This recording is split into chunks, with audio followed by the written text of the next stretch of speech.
Of Christmases Long, Long Ago is my new book arriving for the 2025 Christmas season. Find out what Christmas was like centuries ago. Sneak preview, it was weird and spooky and rowdy, kind of gross sometimes. Find it wherever books are sold in hardcover from Lions Press and audiobook from Recorded Books. It's Christmas as you've never seen it before, and it makes a great gift. I'm Brian Earl. This is Christmas Past. It was the week before Christmas in 1917 when a young man named Walter in Halifax, Nova Scotia, sat down to write a letter to his pen pal Harold in Stoughton, Massachusetts. How and why they came to be pen pals is lost to history, but it wouldn't have been unusual. The Maritime Provinces and New England, or the Boston States as many Maritimers once called them, had long been tied by shared waters, migration, and trade. Boston and Halifax in particular, each a harbor city facing the Atlantic, each a colonial outpost turned cornerstone of its nation's story. Despite the date on the calendar, Walter's letter wasn't to wish Harold the greetings of the season. It was to tell him what had happened. Canada had entered the Great War 3 years prior. America had just entered it that spring. And Halifax, though separated from the trenches by an ocean, had experienced a catastrophe of such scale that even the farthest corners of the world would take notice. Walter's letter spoke of a city shaken to its foundation, of lives lost and homes leveled, of a harbor town reduced in minutes to ash and memory. But it also spoke of a friendship, of the city that came to Halifax's aid, of one Bostonian who, in Walter's words, became the hero of dear old Halifax.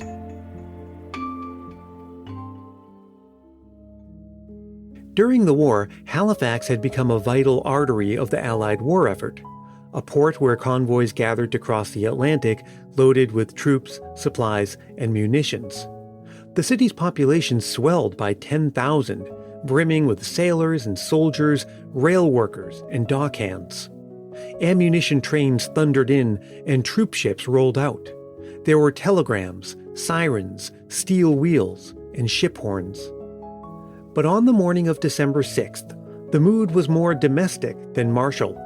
It was a Wednesday, and Christmas was just around the corner. Children were buttoning their coats for school, shopkeepers unlocking their doors. With so many servicemen in town, there was more business than usual. 2 ships were using the harbor that morning. One was the SS Emo, a merchant steamship that had just delivered coal for the Belgian Relief Commission and was now on its way to New York to pick up grain. The other was the SS Mont Blanc, a French ship carrying explosives bound for the front. It had come up from New York to join a convoy forming in Halifax. Normally, a ship like the Mont Blanc would fly a red flag, a warning to all in the harbor that it had explosives on board. But it was wartime and some rules had to bend. A flag like that would only be a beacon for spies. So the Mont Blanc slipped into Halifax harbor quietly that morning, hiding in plain sight. A floating bomb packed with picric acid, benzol, gun cotton, and TNT. The Emo, leaving the harbor, had been forced to veer off course to avoid a steamer coming up on the wrong side. Then a tugboat. By the time it cleared those obstacles, the Emo was facing down the Mont Blanc. Their whistles blared, each ship signaling its right of way. The accident wasn't even that bad. The 2 ships were traveling at barely a mile an hour when they collided. But that was enough to topple and spill the barrels of benzol on the Mont Blanc's deck. Vapors rose, invisible but deadly. And as the Emo disengaged from the collision, it caused a spark. The Mont Blanc caught fire. And because the ship's fire hose had been ironically destroyed in the fire, the captain knew that the only thing to do now was to order the crew to abandon ship. Hundreds of people by now had gathered at windows or in the streets to watch.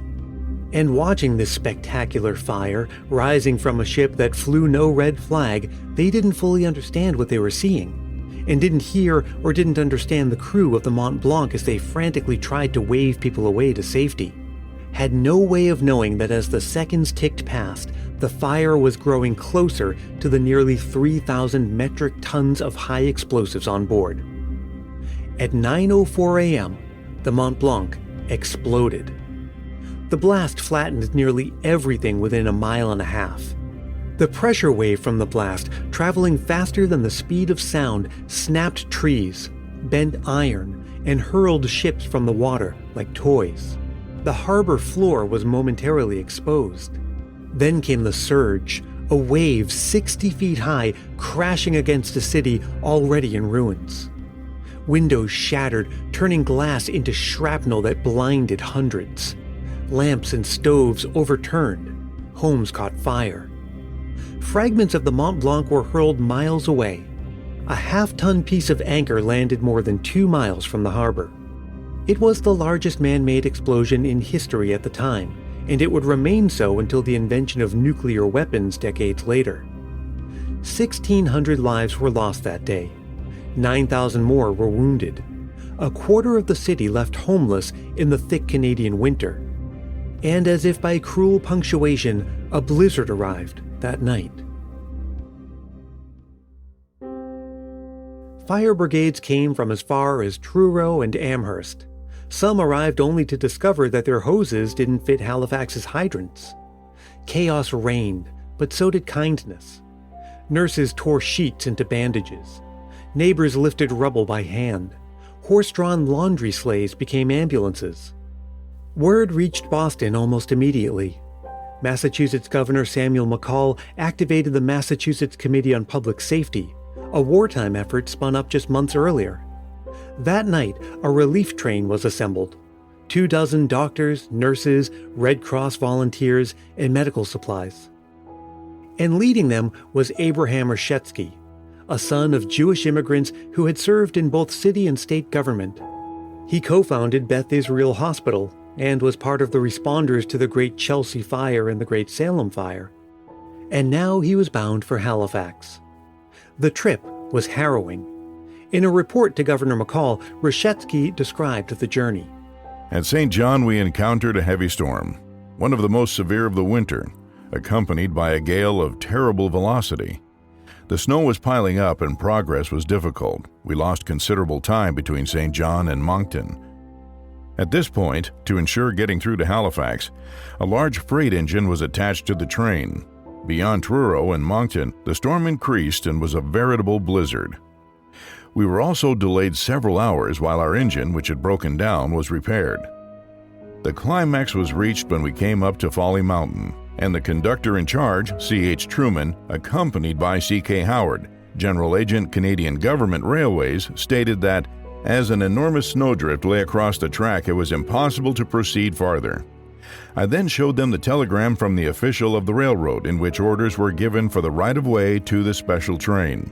I pleaded with them to do everything in their power known to railroad men to clear the track. Under general conditions, no attempt would have been made to keep the train moving, but the need was tremendously urgent. The men, realizing this and knowing that every moment was precious, worked like Trojans. Within an hour, by hard shoveling, the use of steam and ramming, and amid great cheers from all on board, we went through the drift, which extended higher than the door of the baggage car. We succeeded in reaching Truro, and found another engine and crew waiting for the final haul to Halifax.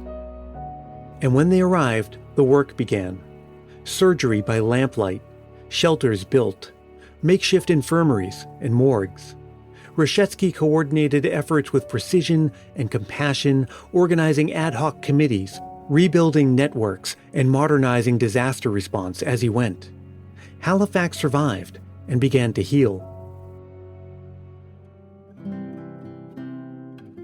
A year later, in 1918, to show their gratitude, Halifax presented Boston with a magnificent Christmas tree, which was displayed on the Boston Common. Because, after all, what kind of gift do you give to a city that helped save your life? A city that rushed to your side before the snow had even settled? A city that didn't wait to be asked? Not a payment, because there's no settling a debt like that. Not a favor returned, because no favor was ever asked.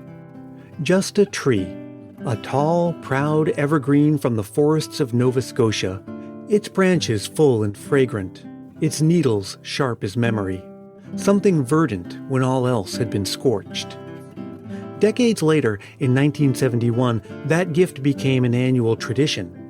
Now, every year, the people of Nova Scotia send a Christmas tree to the people of Boston. With due ceremony, it's driven south through Canada, Maine, and New Hampshire, and placed on the Boston Common, where it stands lit throughout the season.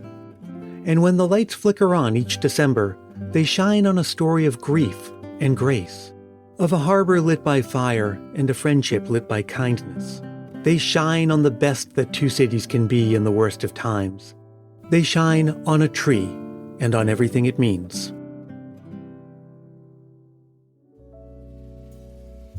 Growing up in the Boston area, I always had a vague awareness of this story. Something about a Christmas tree given to Boston because we helped after an explosion. But only after researching the story for this episode did I really come to appreciate the gravity of it all. To this day, a large public clock in Halifax remains frozen to the time of the explosion on that morning more than a century ago. I was also surprised to find out that my hometown of Stoughton, Massachusetts plays some small role in the telling of this story. Check the show notes to this episode for a link to where you can read that full letter that Walter wrote to Harold. And by the time you hear this story, of course, Boston's Christmas tree will be lighting up the Boston Common. I have lots of memories of going to see it when I lived in the city. Speaking of memories, how about some of yours? I'll be sharing your Christmas memories this season in special episodes dedicated just to them. There's still time to send one, even though Christmas is now less than 2 weeks away. All you have to do is record yourself speaking into your phone's voice memo app and send it to christmaspastpodcast@gmail.com. Keep it reasonably short, clean, and family-friendly, and be sure to say your name and where you're from. Christmas Past is produced in wonderful Willow Glen, California by yours truly, Brian Earl. Thank you to Carl Sjoberg for narrating that passage of Reshetsky's report to Governor McCall. And as always, thank you for listening. I hope you're having a wonderful Christmas season and that the best is yet to come. You can drop me a line anytime to tell me about your season, to say hi, to share a Christmas memory, anything. I love to hear from you, and I try my best to respond to every message I get. You can send me an email or look for Christmas Past on your favorite social media platform. If you don't see me there, and you think I should be, get in touch and let me know. And hey, if you're really feeling the Christmas spirit, why not help more people discover this show? It's as simple as telling a friend about it or leaving a rating and review. If you do leave a review, I'll send you a Christmas Past sticker and a handwritten Christmas card as my way of saying thanks. Reach out for details. And until we meet again, may your days be merry and bright.